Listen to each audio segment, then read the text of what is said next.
Hey y'all, welcome back to another video to the Media Fusion podcast.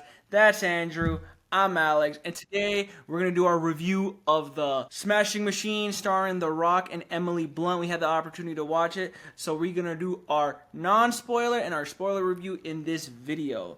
But before we get into that, guys, make sure you hit the subscribe, like button if you haven't already, hit that bell notification so the next time we'll post another video, right?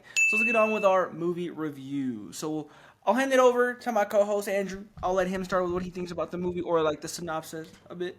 So the movie just pretty much follows the career of UFC fighter Mike Kerr back in the early mid '90s when the UFC was getting off the ground and stuff like that. I thought it was all right. It was a bit boring. Like outside of The Rock doing his main thing as Mike Kerr, it was kind of boring for the most part. You're kind of just waiting for like the next part of the story to happen, more or less. That's at least what it was like for me. The fight scenes, they were okay. Like you said, note a little bit.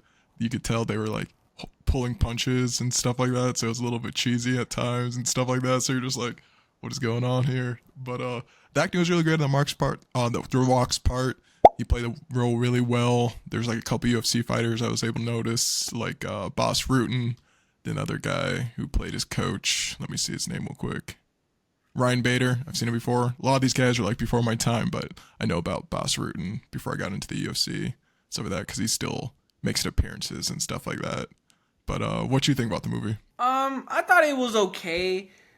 If you're going into this movie thinking it's gonna be a UFC movie like The Warrior with Tom Hardy, you're not it's not gonna line up. Nah. This is more of a showcase of, like you said, as The Rock playing as Mark Kerr and The Rock stepping out of the action bubble blockbuster character. So he's out here showing his acting chops next to Emily Blunt. Emily Blunt's a great actress. She's one of the best. Currently working. So putting her with The Rock, they have great chemistry. They've been in a couple movies already together. And it's just seeing The Rock act like, he's putting in work. There's like he looks unrecognizable at points, except when they shave his head. Yeah. That's what I was like. That's The Rock. Yeah, that's The Rock. That's literally The Rock. But like, it's a biopic movie, so you kind of know what you're gonna expect from a biopic movie. Yep. You're gonna get the rise. You're gonna get a fall. You're gonna get to that climax either where it's like they overcome something or something part of the journey where it either could like it's a happy ending or you do get like more of like a sad realistic ending.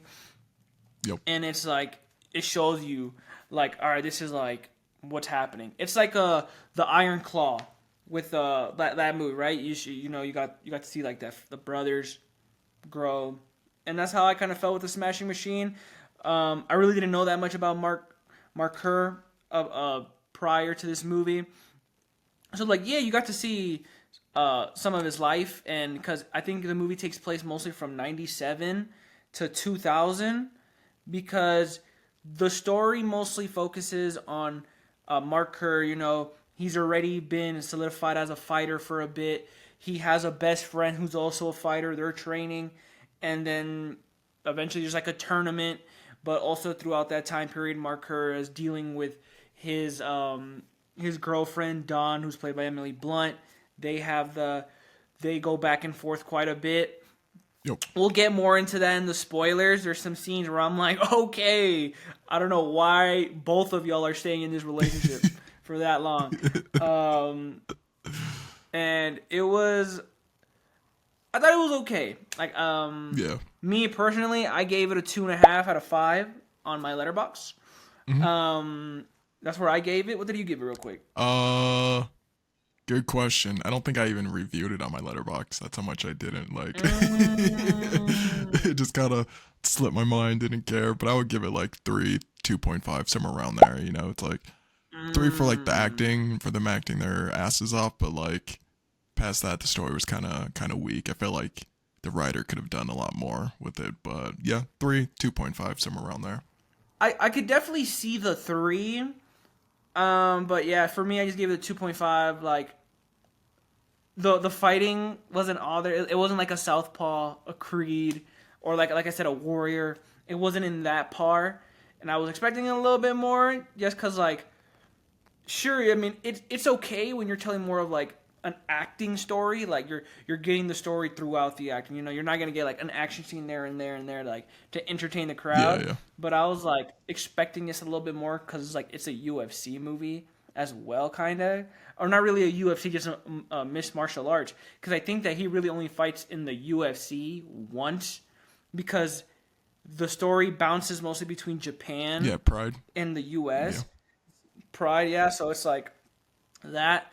So yeah, overall, I thought it was okay. Emily Blunt and The Rock did do their thing with their acting. Also, the guy who played The Rock's friend, I'm forgetting his name. I thought he did a good job as well. His character name I was thought Mark I think you Coleman, said that but he was Ryan he's Bader. actually Yep. a fighter. Yeah, yeah. Yep. I Yep. thought he Ryan did Bader. okay as Yep. well. It's one of those things where it's like, I also think that they resolved his issue really fast. It was Yep. like, because I think he stated this in his life day, but he abused steroids for a bit, and I felt like that wasn't talked about as much as I thought it was gonna be. Yep. Because especially when you look at his build, my man was huge, dude. Yeah. Pause. You know what I'm saying? Not He's- me. he's He's a like pause refrigerator. though. Pause, but like, yeah, but he was big, dude. Pause. But that's where I'm at the movie. I'm here with a 2.5. Okay, yeah. Some other notes. I liked how the cinematography reminded me of like I was watching UFC Embedded. You know, before like leading up to the pay-per-views, they follow around the fighters and showcase their life. The quality of the camera work reminded me of that. Like how it was kind of like freehand, like they were peeking around corners watching them. Well, Mike Kerr, The Rock's character, on his day-to-day life as he got ready for fights in Pride and the early stages of the UFC. I also thought it was cool that we got to see like the early stages of Pride in Japan, because notoriously they were very corrupt, because I believe they were run by the Yakuza at the time in those earlier Yakuza? fights and stuff like that. So there was that earlier scene where he was getting kind of screwed from his money, and I was like, oh, them gangsters, they'll get you. Stuff like that. Better get you. But yeah, the cinematography is really cool. Like you said too, they were acting their asses off.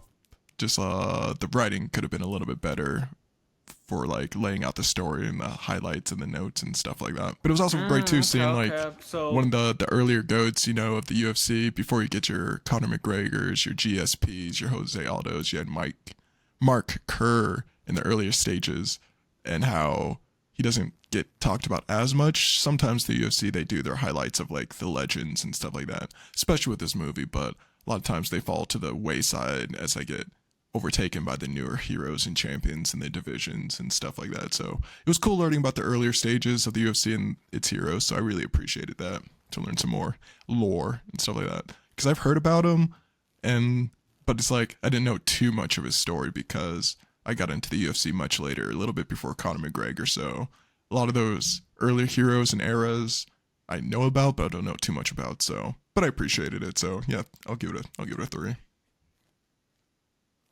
all right, solid. Yeah, I give it a 2.5. So that is our non-spoiler review of the Smashing Machine.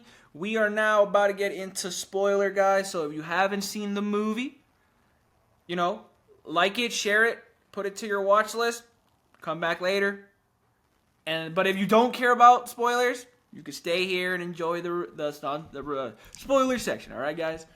So, yeah, we could continue going on. I mean, it's mostly about the acting for sure, and there's some scenes too where I felt The Rock had like either like 3 or 2 emotions. Okay. Super serious, or like on the verge of like crying, showing the emotion, right? Yeah. Because like as you can Yeah. say, like he was like a recovering addict towards like the half, and you could especially because him and Emily Blunt, they go back and forth, and it just feels like you're watching your homeboy fight with his girl in person. Yeah. So you're in the theater. So you're in the theater like this. Damn! And they're going back and forth. I was like, because eventually I thought he was gonna smack her. Yeah, I thought dude. so Like, too. Yeah, had that feeling. Yeah, because she was like, you gonna hit me? You gonna hit me? And he was like, no. But I fully thought so, because there's a point where, this showing the acting range as well, where The Rock literally just smashes a door and rampages that shit to like Yep. smithereens. Yep. The exact I same. was I like, even "There's saw no the door was way, made dude." out of you could see the door was made out of cardboard. You could see the cardboard inside the door. It made me think too, was that door with the famous rampage incident, was that purposely made out of cardboard because they knew he would crash out? But oh well, but no, that I was have very no funny. idea. No, but he smashed that door, brought it back. But it's just showing some of the acting ranges they had together. Yeah. Um, him and Emily Blunt, they were a couple. They were dating. She's supporting him. She's trying to get The Rock to open up more to her. Yep. Because as you can see, Mark Kerr kind of splits his life into two: his MMA career and his girlfriend. And he really doesn't like her getting to that side of him. And I was like, I get it. It's a mindset thing, especially for sports. So I totally understand it, but it's one of those things where, like, when your partner's like, "Hey, let me in. Like, I want to be in this world with you," and The Rock's like, "No, like, you messed it up for me," because his first loss, she's there in the stands in Japan. She legit flies all the way from Arizona to Japan, which is probably like what, 13 hours, At 12 least. hours At least. in the 80s. I mean, in the 90s with no TV on your screen. Oh man. So she's sitting there, and she gets there.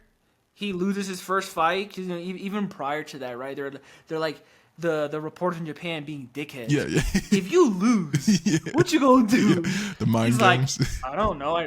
I never lost, bruh. And you kind of knew the setup was happening. Yeah. He was gonna lose. So he eventually did lose technically, but it was a no contest because headbutting into the head. But yeah, anything you want to go off that from like that Yeah, beginning section of him before he goes bald or loses? Yeah, I was locked in at this point in the beginning part. You get the scenes of him fighting in the cage and stuff like that. You got Emily Blunt flying out, and then she comes back and like enters into the locker room, and like him and his coach get all quiet. It gets all awkward. She's like, "What was that? You guys talking shit about me?" His boy, yeah. He's like, "No, it's not like that. No, it's not like that." Then he gets his first loss. Toxic relationship. Then she's in the crowd and she's like, "Baby, I love you." And he just looks at her. He walks off and he looks back Literally, again. like, walks off. While they're walking through the streets of Japan, Yeah. she's like, "Can we hold hands?"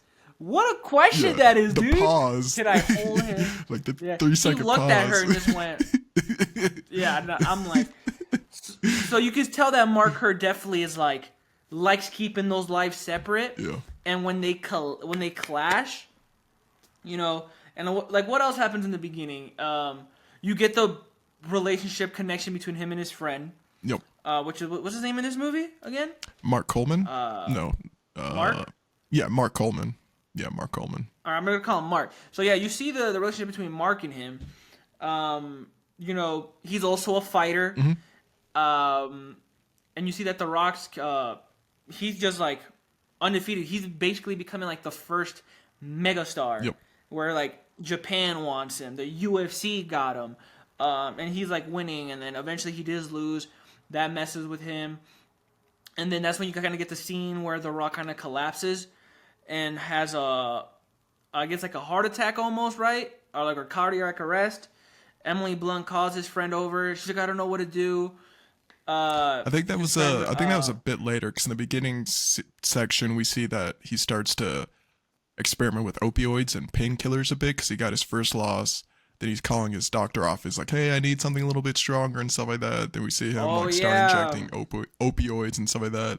Then from there we see him struggle with it a lot more. Emily, his girlfriend's character, like it's like all mad because he's just leaving his junk around and not bothering to hide it. Then we see him like crash out and stuff like that. And she's like, "Oh, you gotta let me in." He's like, "No, oh, no, I can't," and stuff like that. Then I forget what he says. He's like, "Oh, I need you to treat me like a man," or something like that. Yeah, he's like, you got to which is, I mean, I get it. It's that mentality back then. Yeah. That was like the mentality you could say back then for like guys during like the late like 90s. Oh, yeah, period. for sure. But it just makes sense. Mm-hmm.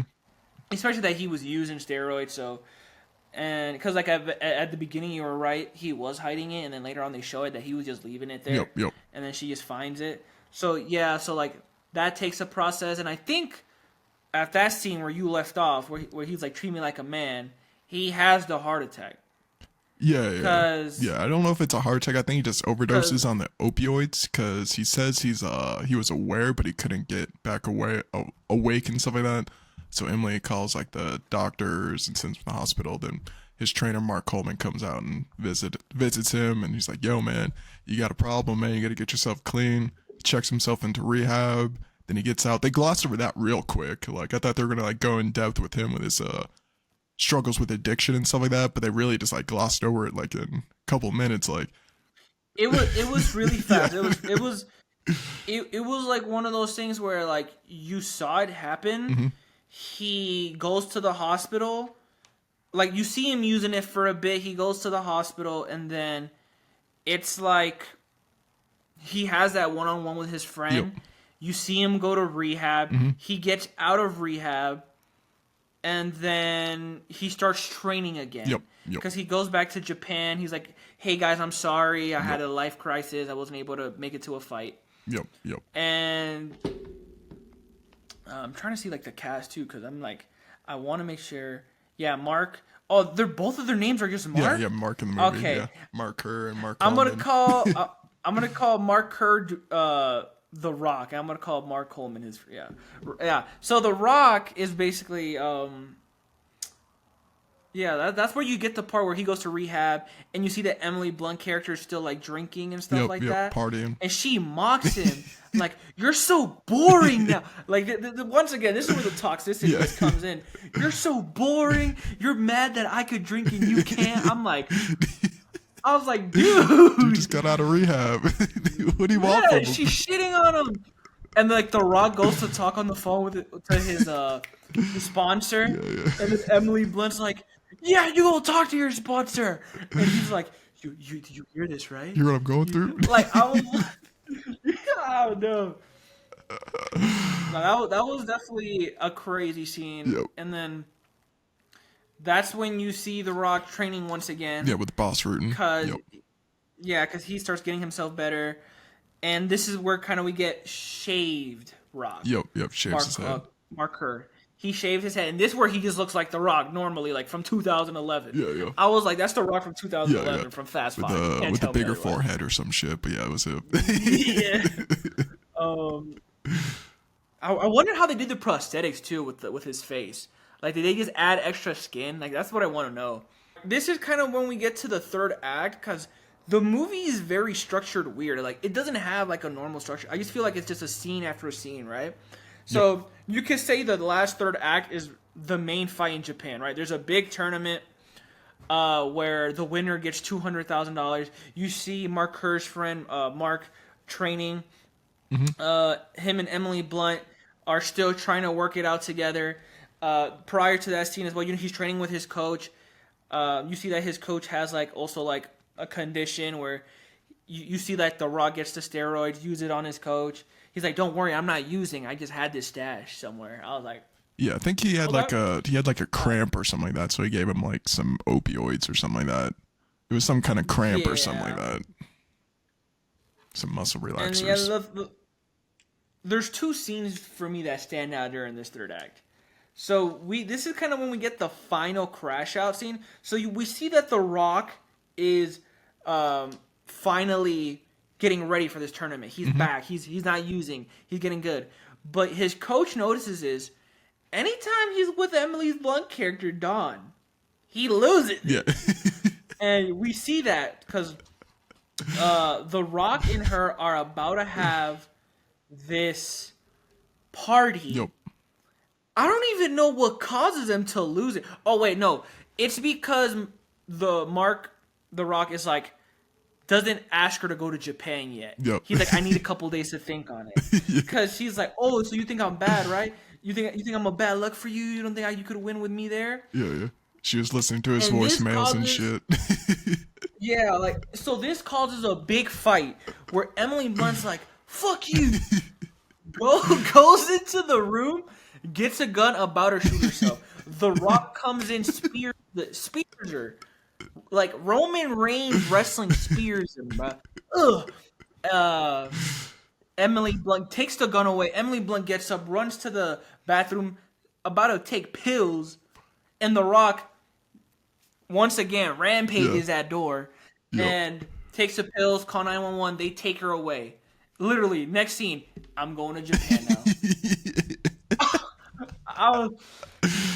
To me, that was probably The Rock's best acting in the movie. For sure. Was that scene where Emily Blunt, with the gun. To me, that was my favorite acting scene within the movie. I don't know if you have one. For sure. I would say that was probably definitely the greatest highlight of the movie too. That segment, that sequential events that we saw take place that showed like the breakdown of the relationship. His acting came through pretty strong in that scene, for sure. I would agree to that. Yeah, because he's holding her. They're both like crying for a bit, and he's like, "It's gonna be okay." So yeah. Then from there, he goes to Japan for the tournament, big tournament. The big controversy is because his coach / friend Mark Kerr is also in the tournament, but he's like the other side of the bracket. So if they both end up winning, they'll eventually have to fight each other in the end. So Mark Coleman's character, he does his big fight, he ends up winning. So now it falls on The Rock to go and win his fight after all the things he just went through. But like, he wins the first one, right? He won one. One before that, but prior. Yeah, this was the one. defining match though. That if he won, he would end up fighting his friend. So he's in the fight, he's fighting, then he just like chokes. Everything that's happened just comes back and bites him in the ass. He just like can't move. He says he froze and just gets knocked out. And another sad scene of him losing. But from this time though, compared to the first one, he's better able to like handle the loss, so he doesn't like spiral. He accepts it and stuff like that, and just goes on about his way in his life. Then his homie goes on to win the tournament, wins the huge amount of money. It's all really big and nice for him, and you can see that he's at peace with the loss, and he's happy with seeing his friend win and stuff like that. Then we move to the last segment of the movie where we see the real Mark Kerr grocery shopping and stuff like that, and like the video cameras following him around and stuff like that. I was like, okay, that's cool. Then we get the ending, like text on screen that says like him and Dawn got back together, got married, had a kid for 6 more years, and I was like, what? It's like that toxic ex that you just can't get over, bro. Like, I get it. Like, respectfully, Emily Blunt looked really good in this movie. She did. Her outfits, I was like, John Krasinski, you're a lucky guy. You're a lucky guy. I'm not sure what real wife looked like. I'm sure we can put that in, but yeah, she was fine in the movie for sure. She was fine. No, yeah. So yeah, you get like that little ending. It shows facts about him and where he at in life, and that was really the movie. It was just like, okay, I understand, and like I said, for me, 2.5. 2.5 to 3 for me. Yeah, in that region. If I can give it like a 2.7, 2.8, something like that. All right. That's it. That's where we're at, guys. That is our review for the Smashing Machine. Thank you so much for watching. Yep. If you've made it this far into the video, make sure you subscribe, like button if you haven't already, hit that notification so next time we'll post another video, right? That's Andrew. I'm Alex. We're your hosts of the Media Fusion Podcast, and we will see you guys in the next one. Booyaka!